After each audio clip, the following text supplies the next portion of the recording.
छठी कक्षा का गणित विषय का अध्याय 3 संख्याओं का खेल। आज हम एड ग्रेड का तीसरा पार्ट पढ़ेंगे। संख्याओं का प्रयोग विभिन्न संदर्भों और विभिन्न तरीकों से अपने अपने जीवन को व्यवस्थित करने में करते हैं। हमने संख्याओं का प्रयोग गिनने में किया। प्राचीन काल में जब हम संख्याओं को गिनना नहीं चाहते थे तब मूर्त वस्तुओं की सहायता से एक एक करके संख्याओं का पता लगाते थे। कालांतर में संख्याओं को प्रतीकों उच्चारण के साथ गिनना सीखा तथा संख्याओं पर आधारभूत संक्रियाओं जैसे जोड़ना, घटाना, गुणा तथा भाग का उपयोग करते हुए दैनिक जीवन की संख्याओं से संबंधित समस्याओं को हल करने में किया। संख्याओं का उपयोग सूचना को पहुंचाने, पैटर्न बनाने, खोजने, महत्वपूर्ण आकलन, पहेलियां बनाने एवं समस्याओं को हल करने में किया जाता है। राजू जब कुछ संख्याओं के अंकों का योग करता है तो देखता है कि इन संख्याओं के अंकों का योगफल समान है। उदाहरण के लिए 57 के अंकों का योगफल वही जो संख्या 930, 822, 732 के अंकों का योगफल ही देखिए। 5 और 7 को जोड़ा तो 12, 930 को जोड़ा तो भी 12, 822 को जोड़ा तो भी 12, 732 के अंकों को जोड़ा तो भी 12। तो हम देखते हैं ऐसी संख्याएं जिनके अंकों का योगफल 12 है। 4 अंकों की सबसे बड़ी संख्या कौन सी है जिसके अंकों का योगफल 12 है? वह सबसे छोटी संख्या कौन सी है जिसके अंकों का योगफल 12 है? तो ये जैसे हमने ज्ञात किया इसी तरह से हम ज्ञात कर लेंगे। चूँकि संख्या के अंकों के योगफल की बात हो रही है अतः संख्या एक अंकीय नहीं हो सकती। इस स्थिति में संख्या या तो 2 अंक वाली होगी या 2 अंकों से अधिक अंकों वाली होगी। अब यदि 2 अंकीय संख्या ले तो 11 से 38 तक की संख्याओं का योगफल अधिकतम 11 होगा एवं सबसे छोटी संख्या जिसके अंकों का योग 12 है वह संख्या 39 होगी। अर्थात 9 और 3 को जोड़ेंगे तो 12, इन दोनों अंकों का योग 12। इस प्रकार 2 अंकीय संख्या जिनके अंकों का योगफल 12 हो ज्ञात करने के लिए 2 अंकीय संख्या 39 के स्थान पर दहाई का अंक 1 बढ़ाने पर इकाई का अंक 1 कम करने पर प्राप्त होता है। देखिए हमने इधर 1 बढ़ा दिया, इधर 1 कम कर दिया। 48, 8 और 4 12, 57, 7 और 5 12। प्रयास करें। इस प्रकार हम देख रहे हैं। देखिए और भी हमें कई संख्या मिल गई जिनको जोड़ने पे हमें 12 प्राप्त हो रहे हैं। 3 अंकों वाली ऐसी संख्या है जिनके अंकों का योगफल 12 है। ये 9, 10 हो तो 12, ये 3 अंकीय संख्याएं हो गई, बहुत सारी मिल जाएंगी। इसी प्रकार विद्यार्थी अन्य संख्याएं ज्ञात करेंगे। 4 अंकों की सबसे बड़ी संख्या जिनके अंकों का योग 12 है। अब हमने ये 4 अंकों की ले ली, 9300, 9 और 3 को जोड़ेंगे तो 12। अंकों की सबसे छोटी संख्या जिसके अंकों का योग 12 है 39, 9 और 3 के अंकों का योग 12। इसी प्रकार 3 अंक, 4 अंक, 5 अंक आदि वाली संख्याओं को ज्ञात कर सकते हैं जिसके अंकों का योग 12 हो। हम अपनी गणित के पाठ्यपुस्तक गणित प्रकाश के अध्याय 3 संख्याओं का खेल पर कार्य करेंगे, साथ ही कुछ और प्रश्नों के अभ्यास करेंगे। पहला प्रश्न है 3x3 ग्रिड की संख्याएं लिखिए। तो महाकोष्ठ वह कोष्ठ होगा जिसमें अंकित संख्या होती है समीपवर्ती कोष्ठों की संख्या से बड़ी। महाकोष्ठ क्या होती है? जो पास वाली संख्या से बड़ी हो, जैसा कि हमने पढ़ा था। 3 अंकों की सबसे बड़ी संख्या और सबसे छोटी संख्या का गुणनफल। तो 3 अंकों की सबसे छोटी संख्या होती है 3 अंकों की 100 और 3 अंकों की सबसे बड़ी संख्या होती है 999। दोनों का गुणनफल होगा 99,900। कौन सी संख्या विलोमाक्षर संख्या है? विलोमाक्षर का अर्थ है पैलिंड्रोमिक, जो कि इधर से पढ़ें या इधर से पढ़ें समान होती है। इधर से पढ़ेंगे तो भी 212 और यहाँ से पढ़ेंगे तो भी 212। 3 अंकीय सबसे छोटी विषम संख्या जिसका दहाई का अंक इकाई के अंक से दुगुना है वो कौन सी है? तो ये इकाई के अंक दहाई के अंक, दहाई का जो अंक है वो इकाई से 2 गुना है, तो ये 1 और ये 2 दुगना हो गया। निम्नलिखित अनुक्रम में से कोलार्ज अनुमान का सही उच्चारण है यदि प्रारंभिक संख्या 6 लिया जाए।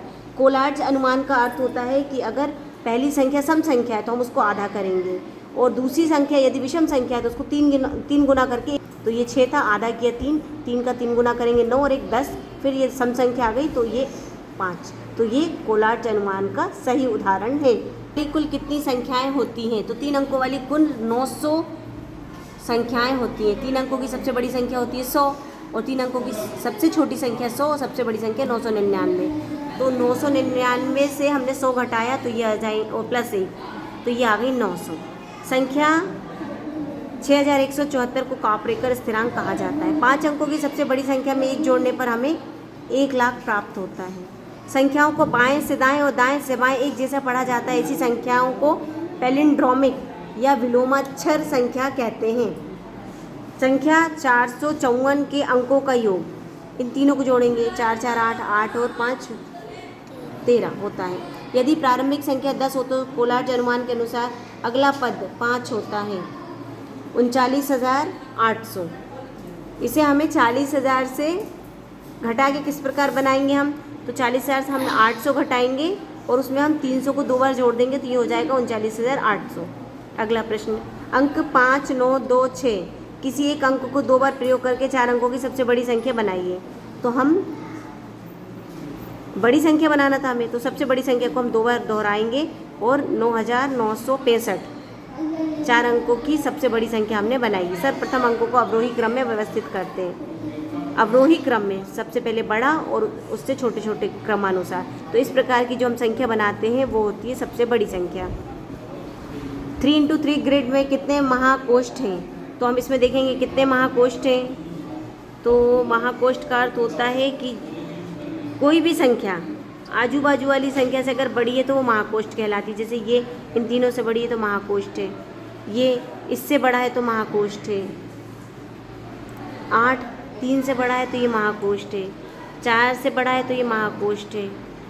इस प्रकार से इसमें कुल 14 वर्ग होते हैं। कितने महाकोष्ठ होंगे? मेघा का जन्मदिन 11/2/2011 को है। इसमें बाएं से दाएं और दाएं से बाएं अंकों को एक जैसा ही पढ़ा जाता है। एक दिनांक और लिखिए जिसमें दाएं से बाएं और बाएं से दाएं एक जैसा पढ़ा जाए। देखिए यहाँ से पढ़ रहे हैं तो भी 11/2/2011, यहाँ से पढ़ रहे हैं तो भी 11/2/2011। ऐसे ही हमने लिखा 2/02/02 और 2020। इधर से पढ़ेंगे तो भी 2020 2/2। इधर से पढ़े या इधर से पढ़े समान है।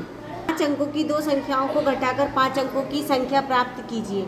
तो 5 अंकों की सबसे बड़ी संख्या है 99,999। 5 अंकों की सबसे छोटी संख्या है 10,000। तो हमने 99,000 से 10,000 को घटाया तो यह आया। हम कोई सी भी संख्या लिख सकते हैं। ये हमने मन से दूसरी संख्या लिखी थी, लेकिन जो सबसे बड़ी और सबसे छोटी होती है उसको घटा के हमने ये लिख दिया। कोई सा भी लिख सकते हैं। घड़ी में 11:11 बजे हैं। कितने मिनट बाद घड़ी अगला पैलिड्रोम दिखाएगी? पैलिड्रोम का मतलब होता है इधर से पढ़ा जाए और इधर से पढ़ा जाए तो समान। तो यहाँ से 11:11 अगला कब होगा? तो अगला होगा 12:21। यहाँ से पढ़ेंगे तो भी 12:21। इसे बोलेंगे पैलिड्रोम समय। तो हम जब दोनों के बीच के समय को जोड़ रहे हैं तो ये आएगा 70 मिनट। 70 मिनट 11:11 और 12:21 के बीच का समय होगा 70 मिनट। इन दोनों के बीच का समय 49 मिनट और 12 से 12:21 के बीच 21 मिनट। इन दोनों को जोड़ दिया तो 70 मिनट। नीचे दी गई संख्या रेखा पर चिन्हित संख्या को पहचान कर नीचे दिए गए संख्या अनुक्रम को पूरा कीजिए। हमें दिया था 46,608, 47,608। तो अब 46,000 था, यहाँ 47,000 था, 48,608, 49,608, 50,608। अब यहाँ कम करेंगे हम। 46,000 से एक कम कितना होगा? 45,608। अब यहाँ एक और कम कर दो, 44,608। क्योंकि ये समान है तो हमको ये समान ही लेना है। यहाँ एक बढ़ रहा है तो हम आगे एक बढ़ाएंगे और पीछे एक कम करते जाएंगे। अगला प्रश्न है, 1 से 100 तक की संख्याओं में अंक 5 कितनी बार आएगा? तो 1 से 100 तक की संख्याओं में हम ये देखिए 5 कितनी बार आए, ये हमने लिखा है 5 कुल 20 बार आएगा। संख्या 48 को लेकर पैलिड्रोम संख्या बनाइए। पैलिड्रोम का मतलब होता है जो इधर से उधर से समान रूप से पढ़ा जाए। तो ऐसी संख्या बनाने के लिए हम क्या करते हैं, जो भी अंक है उसको बदल कर जोड़ देते हैं। ये 84 था, इसको हमने 48 लिख के जोड़ दिया तो 132 आया। अभी भी ये पैलिड्रोम नहीं बना, फिर हम इसको बदल देंगे। 132 था, 231, दोनों को जोड़ देंगे तो ये आ गया 363। अब आप यहाँ से पढ़िए तो भी 363, यहाँ से पढ़िए तो भी 363। ये एक पैलिड्रोम संख्या है। ये नियम है, आप संख्या को बदल के जोड़ते जाइए तो हमें पैलिड्रोम संख्या प्राप्त हो जाएगी।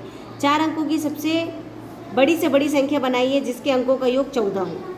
तो 4 अंकों की सबसे बड़ी संख्या लेना है। सबसे बड़ा अंक 9 लेंगे हम और शेष योग 14 से हम अगर 9 घटाते हैं तो 5 आता है। तो हमने इसीलिए दूसरे स्थान पे 5 लेंगे। जो सबसे छोटा बड़ा अंक 5 है। शेष क्या, 5 से 5 घटाएंगे 0, शेष 2 स्थानों पर 0 रखेंगे तो संख्या हमारी हो जाएगी 9,500। 9,500 4 अंकों की सबसे बड़ी वह संख्या है। इन दोनों को जोड़ने पे हमें अंकों का योग 14 प्राप्त होगा। एक महाकोष्ठ है। यदि महाकोष्ठ की संख्या के 2 अंकों की अदला बदली करते हैं तो यहाँ 4 महाकोष्ठ बन जाते हैं। बताइए कि महाकोष्ठ की संख्या में कौन कौन से 2 अंकों की अदला बदली की जानी है। जैसा कि हम इसे देख पा रहे हैं, सबसे बड़ी संख्या तो बीच में लिखी है, तो महाकोष्ठ कहाँ से बनेगा? तो इस संख्या को अगर हम छोटा कर दें तो ये और ये हमें महाकोष्ठ प्राप्त हो जाएंगे। महाकोष्ठ का मतलब होता है ये जो संख्या है वो इन दोनों से बड़ी होना चाहिए, ये जो संख्या है वो इन दोनों से बड़ी होना चाहिए, इन दोनों के इन तीनों से बड़ी होना चाहिए, आसपास की संख्या से बड़ी होना चाहिए। तो यहाँ ये 51,871 था, हमने इसमें इन अंकों की अदला बदली कर दी। हमने 51 की जगह कर दिया 11,875। अब ये 11,000 हो गया, 11,875। जब ये 11,875 हो गया तो इन तीनों से बड़ा है ये 29,000। 15,000 से, 11,000 से और 28,000 से 29,000 बड़ा, तो ये महाकोष्ठ हो गया। फिर 11,000, 28,000 और 37,000 से बड़ा 44,000 है, तो ये महाकोष्ठ हो गया। 17, 11 और 37 से बड़ा 50,000 है, तो ये महाकोष्ठ हो गया। 17, 11 और 15 से बड़ा 22,000 होता है, तो ये महाकोष्ठ हो गया। तो हमें इस पूरे ग्रिड में कितने महाकोष्ठ प्राप्त हुए? 4। कितने? 4 महाकोष्ठ प्राप्त होंगे। अंक 4, 7, 3, 2 का उपयोग करके 4 अंकों की सबसे बड़ी संख्या और सबसे छोटी संख्या बनाइए एवं उनका योग करना है।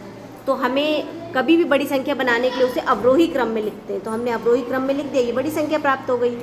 इन अंकों का प्रयोग करके हमने इसे आरोही क्रम में लिख दिया, मतलब बढ़ते क्रम में, तो छोटी संख्या हो गई। फिर इन दोनों को हमने जोड़ दिया तो 9,779 हमें दोनों का योगफल प्राप्त हुआ। अगला प्रश्न है, 2 अंकों की ऐसी पैलिड्रोमिक संख्या लिखिए जिसका आपस में गुणा करने पर एक पैलिड्रोमिक संख्या प्राप्त होती है। तो हमने 2 अंकों की पैलिड्रोमिक संख्या ली 11। 11 का 11 में गुणा करेंगे तो हमें जो 121 मिला है, 121 यहाँ से पढ़ेंगे तो भी 121। अगली संख्या हमने ली 22। 22 का 22 में गुणा किया तो 484, यहाँ से पढ़ेंगे तो भी 484। अगला प्रश्न है, वहीं खड़े रहो।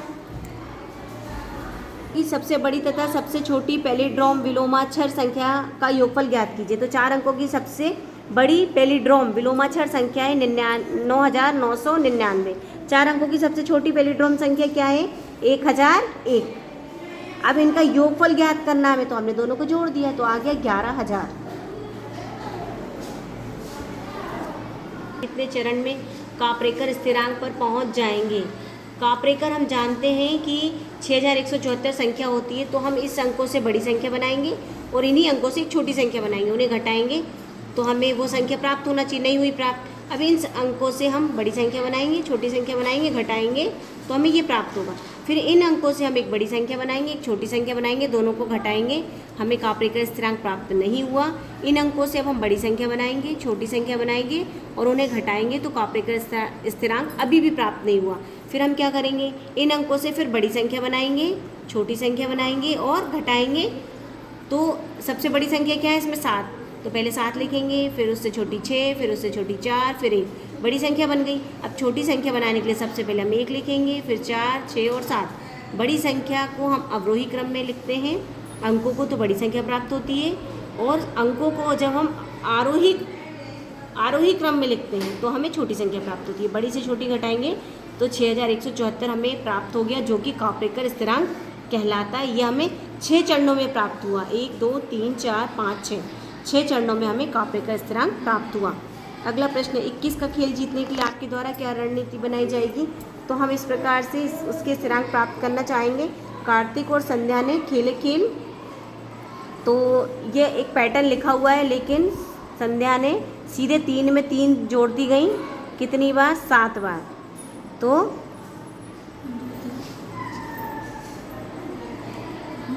तो ये प्राप्त हो गया इनको 21, और अगर हम छोटा अंक जोड़ेंगे तो देर से प्राप्त होगा। तो ये एक पैटर्न है, एक पैटर्न ये लिखा और एक पैटर्न ये है।